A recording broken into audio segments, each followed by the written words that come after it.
Well, my trips to charity shops never cease to impress me. Sometimes I really do find some quite lovely stuff. The previous find being right here, an old Decca stroke BSR record player.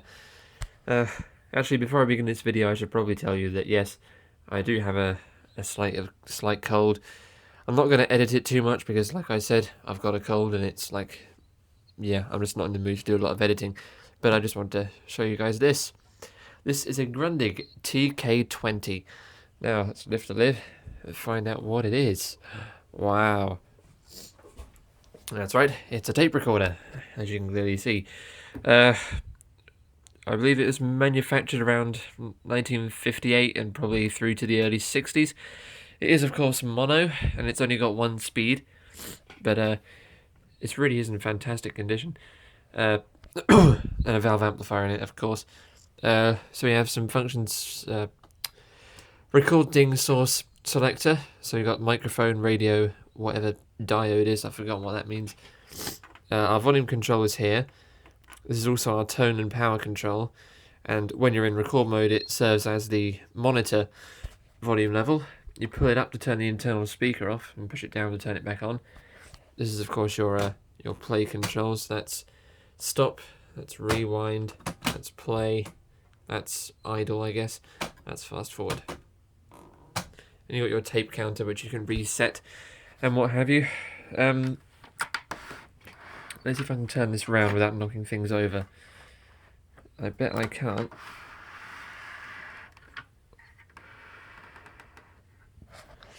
Can't really see them too well. But they appear to be mono DIN connectors, 3-pin mono DIN connectors, and then a 5-pin for the radio one. I haven't even got anything that uses a mono DIN connector, yet alone a converter. So I am currently unable to record using this. Well, unless I want to record a blank tape, until I get a microphone and perhaps a converter, so I can plug it into my old stereo system and get some decent music on there. Because the music that's on this tape and all of my other tapes, these are stereo ones, so you get all kinds of problems. Because I used to own a stereo machine. The music that's on this tape is just, ugh, it's horrible. Apart from one track. So if anybody knows where I can get a mono DIN connector, which will convert to a more standard connector, such as I don't know, a 3.5mm jack or something, please drop me a line, because I'm going to be posting this on the Vintage Radio forum as well. So anybody on YouTube or there, I've looked for them, I simply can't find them. They seem to be very difficult. Now I'm going to try and feed this. Like I said, I'm going to play the last track on the tape because it's the only track on there that's any good, in my opinion, anyway.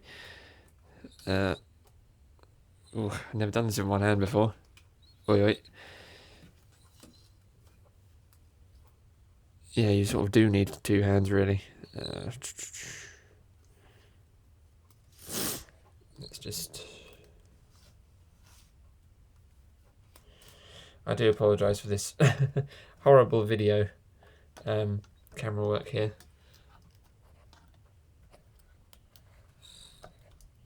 Let's just get it on there. There you go. Now, I'll show you a little feature this has, actually. It's, well, quite cool. Let's turn it on first. Motors come on. Turn the tone all the way up. Look at that. Now, before we... Yeah, okay. Basically, as soon as it detects a transition between magnetic... Well, as soon as magnetic tape is not in there, i.e. it's on the plastic tape there, I mean, the lead or whatever, it will actually stop. It's got that feature that not a lot of these early ones actually had, and most of them just detected when there was no tape in there altogether. But this actually detects what kind of tape is there. So yeah, it just the brakes aren't very good, as you can see, but it just detected the transition, so it stopped. But we're going to be rewinding all the way, so that's not kind of rewind until that gets to 0, because I've zeroed it at the point I want to play. Alright, here we go. Now, hopefully this won't be enough to get us a copyright strike. But it's a song you'll all know, trust me. It is recorded from the radio, so it's going to be horrible quality. I do apologise.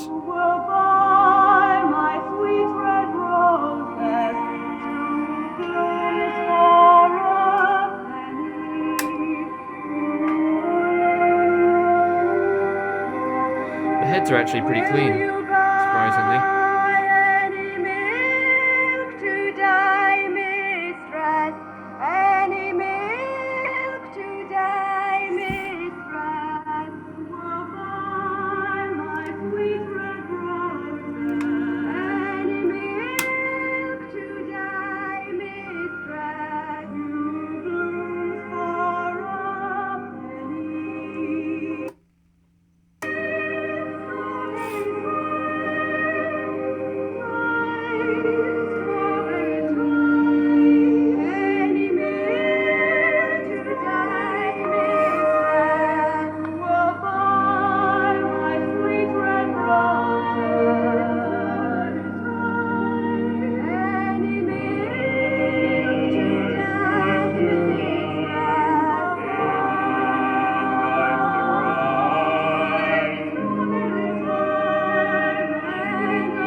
Get ready for a pop sound.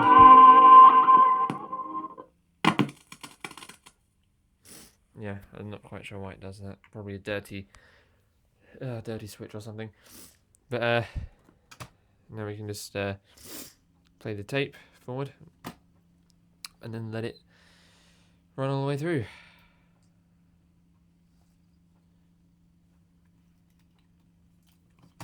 Of course, it does also use the mono DIN connector output, so there's no way I can directly hook this up. Seems to be twitching a bit there. Never mind. But yeah, I was just amazed at the condition. Usually these old things, like the rewind is sluggish or the playback speed is off, but this seems completely perfect. I mean, no problems with it at all. I can only imagine it may have been serviced at one point quite recently. Or maybe it's just been really well looked after, who knows. Anyway, I hope you enjoyed this look at a very early reel-to-reel tape recorder. It's probably the oldest I've ever owned. If it was made in 58, that is. Yes, good old Grundig. Grundig of made in West Germany, I believe it says. I think, let's have a look. I believe it does. Yeah, there you are. It's not going to focus on that. Nope. But believe me, you can just about see it there. It says made in West Germany. These odd bits of history, eh? Anyway, it's just... There we go. And of course we can stick the lid on, which goes on nice and simple. You just slot it onto the back there. Make sure it's all lined up.